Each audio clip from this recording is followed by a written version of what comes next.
Who right now wants to see them play again? Right now. Who would change the overtime rule? All of you? And wait, there's more. The greatest weekend professional football in America ever. Hold on to your butts. Let's go. Wait, am I clear here? All of you are raising your hand to change the overtime rule to allow for both teams to get the ball. Is that true? Like, can I put both hands and both feet up? Well, let's start there then. I was going to start with the greatest game conversation, but you guys flipped a coin. We're going to do overtime. I mean, just an incredible gut punch here because Kansas City proposed the rule change after they lost that way in the title game 3 years ago to Tom Brady. It never made it to vote. And another gut punch. Josh Allen was 9-0 going out for coin tosses this season. He was 0-2 in this game. So, on one side is the idea that a coin figures so prominently in the overtime rules here, in a game of chance, really. But the other side is, hey, defense is part of the game. Go play defense, Buffalo. That's what some people say. They had their chance in regulation and blew it with 13 seconds left. Some people play. Are we giving out participation trophies to everybody? Some people say that as well. Pablo Torre, around the horn to you. Did you find yourself thinking this amazing, glorious football game ended in a fair way? I think it was a fair end, Tony, for all the reasons that you alluded to, right? We all know the rules going in. There are plenty of opportunities for the Bills to win, but fairness is not satisfaction, and I was deeply unsatisfied, as I think everybody who wanted more of what we got in the actual game itself, right? The exchange, the back and forth. You're telling me that a league that loves money as much as the NFL is letting a piece of literal currency, a coin, prevent it from expanding its business in the postseason?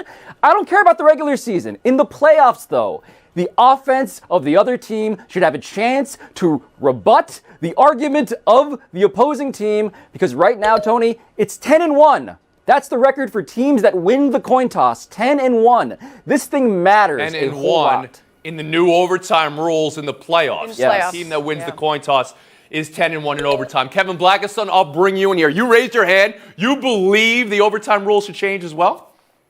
Sure, I believed it the last time it happened with the Vikings and the Saints. I believe it when it happened with the Chiefs a couple seasons ago. I believe that each team should get an opportunity to score a touchdown. After that, all bets are off the table. And you know what? In this game in particular, because that's what we wanted to see. I mean, the first 3 quarters of this game were great, but it were kind of sluggish, and they were punching each other, and then all of a sudden we have this explosion in just a few minutes in the fourth quarter, and I literally could not get enough of it. I was glued to the screen like I'm sure everybody was. And well, let me just oppose you here, Kevin Blackistone.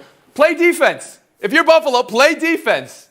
They did play defense. Both teams played defense against quarterbacks who were absolutely on fire. Those are 2 of the best quarterbacks in the league. And let's not forget, the Buffalo Bills did have the best defense in the NFL this year. They were just getting shredded by guys. Well, that didn't really make your case for you. Sarah Spain, I'll bring you in here. The coin toss, the overtime rule, the way this game ended. Was it fair? Was it satisfying? It was, of course, fair because those are the rules. It was, of course, deeply unsatisfying. And for those who argue defense, yeah, you could say that after the fact, and you could say it's a part of the game. It's a part of the game. If NFL games were decided by a coin flip at the beginning, and then you said, all right, you get 4 quarters of Chiefs offense and Bills defense, and if the Chiefs don't hit this number of points, the Bills win, then that would be a satisfying ending. That's not how football works. You get the opportunity to both play offense and defense, and the way they currently have the overtime, you don't get both of those. So it's not satisfying. We all saw what was happening in this game. Whichever offense and whichever quarterback had the ball was going to find a way to get their team to score. So a coin flip shouldn't decide which of those extremely effective folks, who, by the way, combined for 844 yards of offense and no interceptions. Yeah, we're going to get to that in a second. Should be the one that wins because of that. If I could just insert some science into this. A Twitter poll. The people, 80-20, also with you, in favor of changing the rule. George Sedano, I'll bring you in here. Does the rule need to change after a game like this? Were you satisfied with the result? Tony, I wasn't satisfied. You know, for those that are making the argument against it, whether it's defense, those are the same people that also probably were okay with the NFL over the last decade or so legislating the offensive rules to put the defense at a disadvantage. So you can't have it both ways. And here's the other part of the argument. So what are you going to argue, that, these guys are going to be out there forever? And how's that a problem? Keep injecting this thing right into my vein every single time. Again, I just think that the NFL has done a really good job historically of looking at the rules to benefit the offense. Why wouldn't they continue to do that in this case? It's impossible to remember everything of how we got here. But all-time career-making Pantheon-level plays made by Josh Allen and Gabriel Davis, who had a game for all ages, and Patrick Mahomes and Tyreek Hill. This play was incredible, and somehow he avoids getting a taunting penalty at the end. It's the kickoff, though, right? With 13 seconds left. It's the defense on the two plays from space-time continuum would say none of this was possible. George, was it more about Buffalo's mistake to kick off or Casey's approach to you? Oh, I hate this question because it makes it feel like I'm taking away from Kansas City's greatness, which, by the way, is incredible because Patrick Mahomes, in his playoff career, 42 touchdowns, only 28 punts for Kansas City. But I did a lot of investigative reporting here, Tony. I called a bunch of players who played in the NFL, and I Googled. And you know what they all came up with? You should have squib kicked because the math tells you so. If you squib kick, the average squib kick takes 5 to 6 seconds off the clock. All of a sudden now you're not looking at 13 seconds, perhaps better field position, but not by much. You can squib kick it to the second line of the kicking team, and then all of a sudden you have way less time. The math is in your favor if you squib Sarah kick. Spain. I think it's very easy to argue either side of that, George. I think you can argue after you see the results that a squib kick would have been better because it would have offered less time. I think you could also argue if they squib kicked it and had much better field position, then Mahomes, with the amount of timeouts that they had, could have easily worked his way down the field and perhaps gotten a touchdown instead of been limited Easily to a worked field his goal. way. Well, we saw how easily he went 75 yards or whatever. And at any moment in that game, we saw how easy it was to go the length of the field and score in less time than we ever thought imaginable. So, yeah, but he could have had a touchdown instead of been limited to a 49-yard field goal if the field position had changed, and then we wouldn't have had overtime at all. So, to me, I think it's playing the result. Either one of those could have given you an option to win or to lose. Evan Blackstone. Well, Romo Stradamus did not wait until after the play. I think he suggested then and there that they should not kick. They should not kick it into the end zone, that they should force a return to take time off the clock. And I think Jim Nantz agreed, and I wholeheartedly agreed. And certainly when you see the results, you've got to agree. I think that was a smart thing to do. You can't give these guys any time anymore. You can't. We've seen this too often, and we've seen it from Mahomes. We've seen it from Tom Brady. We've seen it Josh from Allen Aaron last night. Rodgers. Yeah. We've seen it Both exactly. times. Too much time. Too much All time. the Too much time. Yeah, so you can't. And then do in that. overtime, there Definitely. wasn't enough time. Pablo Torre, how about you? Look, it's funny to make this criticism because my pupils were dilated. I was on the floor watching this game through my fingers. I had no sense of also the you were watching the context game, of yeah. the moment, right? But I was watching this game, and in retrospect, Sarah has a really good point in terms of what the Chiefs might have done, even if you did squib kick, right? Who do you put back there? I don't know, maybe Tyreek Hill. And then what happens, right? Chaos in a different sense. To me, this was about just how absurd Patrick Mahomes and that Chiefs offense was. You can retroactively criticize the Bills. I just don't think there's any guarantee they would have gotten a win just based on a squib. Recency bias. This is one of my favorite phrases because you always get that one. You never get nostalgia bias, which also exists in the same measure. But legit question. Andy Reid told Mahomes after the game, when it's grim, be the Grim Reaper. Actually, before the last drive of the game. And he said it then after the game. That's all-time bars from Andy Reid. Yes. But Sarah, was this the most thrilling NFL game you've ever seen, or is that the dreaded recency bias? Ooh, no. I mean, it might be recency bias, and nostalgia would lead you to your own teams in whatever game was most thrilling for you personally. But as someone who didn't have a favorite in this game, who just was watching, I wanted to throw up on behalf of both sides, right? And then I wanted to smoke a cigarette post-coital. It was like all the emotions at once without having a team. But that's my point is normally that only happens when your team is in it, and I didn't have one. Okay. It was insane. You're allowed. Yeah. Imprison me in this moment. Okay, go ahead. George Sedano, how about you? Tony, there's one stat that proves it is the greatest thing, okay, that we've seen in the playoffs. the first time in NFL history that we've had cuatro go-ahead scores in 2 minutes, in the final 2 minutes of the fourth quarter or overtime. That's all you need to know. Pablo, will you think of it more as a Josh Allen game, a Patrick Mahomes game, or just fireworks in general? It's the Josh Allen game because he proved that he can hang in the way that Patrick Mahomes uniquely can hang.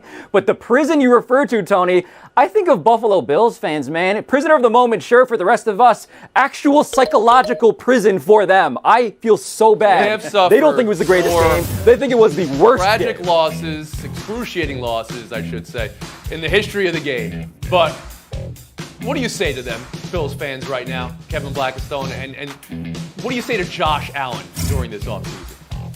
Well, I'd say they've got a future in front of them. They've got a really good team, a fantastic quarterback, and this isn't like the Bills team that lost 4 Super Bowls in a row in the early 90s, and I'm probably the only panelist here who was actually at one of those games. So they've got a future to look forward to, and they did play one of the most exciting games. But I must say that as the most mature panelist here today, that I can remember way back when Tom Brady almost brought his Buccaneers team back in the last moments against the Rams team.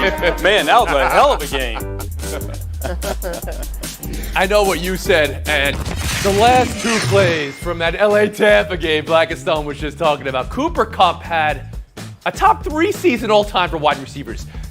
This is how he got the ball. And the 2 most important plays of the game, I mean, you can't have that defense. Stafford's pass, perfect.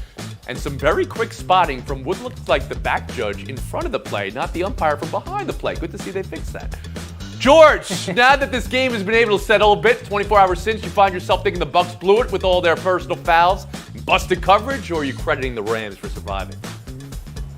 Tony, I'm crediting the Rams. They're the first team since the 1975 Steelers to win a playoff game with 4 turnovers or more in a game. By the way, Brady was 49-0 heading into this one if his opponent had 4 turnovers or more in a game. He's now 49-1. And Matt Stafford, as you mentioned, 10 of 15 against the blitz, including that last one. So you're crediting them for having 4 turnovers. Very odd strategy there, Mr. Sedano. Sarah Spain, how about you? Yeah, I was going to say my answer was the same. The way I got there was not the same. I'm not sure how you would have to credit the Bucs for losing despite forcing 4 turnovers. No, this was a Rams team, and we came into the game and we said this is how they win. Pressure on Brady without blitzing. This is a team that if Matt Stafford doesn't throw the ball away, they are better equipped right now. They are peaking at a better time than a Bucs team is suffering injuries, and they managed to close it out in a way that they could have 28-3'd it, and instead they stayed strong. They 27-3'd it, but I'm not getting enough Matthew Stafford talk right now. Kevin Blackistone, give it to me. Hey, look, this was all about the Rams. They were literally snatching victory from the jaws of defeat in going against Tom Brady here. That's what they did. I mean, they had the turnovers. They made this a close game, unnecessary, and everyone in America all of a sudden thought Tom Brady somehow is going to pull this out. But Matthew Stafford was able to put together that last drive. They went down the middle to an unbelievably open Cooper Kupp. Don't know how that happened. Don't know how that happened. But again, I mean, you said Stafford's name once, but I need more Matthew Stafford here. Pablo Torre, go. All right, look, I will give you all the Matthew Stafford, Tony, because Matthew Stafford was hired to do this job. They paid and mortgaged their entire future for that drive. And I want to be fair also to the Bucs here, right? It's no small thing to come down back from 27-3. Matthew Stafford almost helped choke the game away. But that last drive, Tony, to Cooper Kupp, that's the whole reason he exists in LA, and he pulled it off. The result justifies the process. Incredible fumbles from Akers and from Kupp, and the snap that got past Stafford, oh, that's not really Stafford's fault. Blackistone, you said they snatched victory from the jaws of defeat. It was the jaws of tie, right?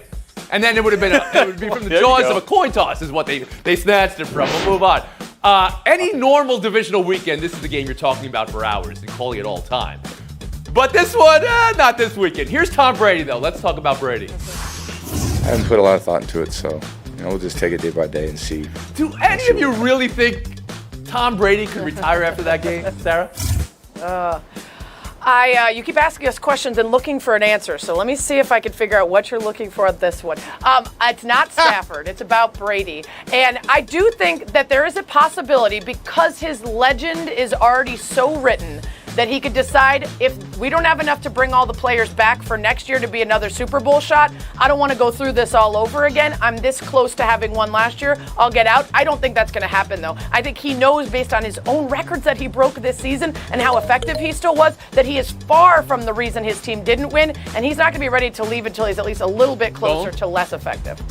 There was nothing this season that suggested to me, or I think anyone else, that Tom Brady was at the end of his line here. There was nothing in this game, in fact, that suggested that. Sure, he got bloodied and he got mad and he got his first personal foul in his career. So what? He was ticked off, and he should have been. Tom Brady will be back, and he'll be back in the playoffs.